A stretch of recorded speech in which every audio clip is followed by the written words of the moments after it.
وكان الله بكل شيء عليما.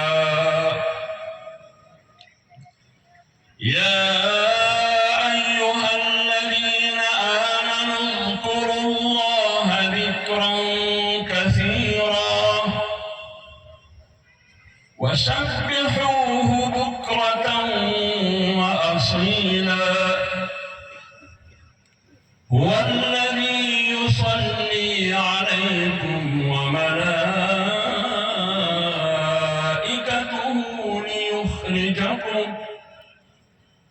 ليخرجكم من الظلمات إلى النور.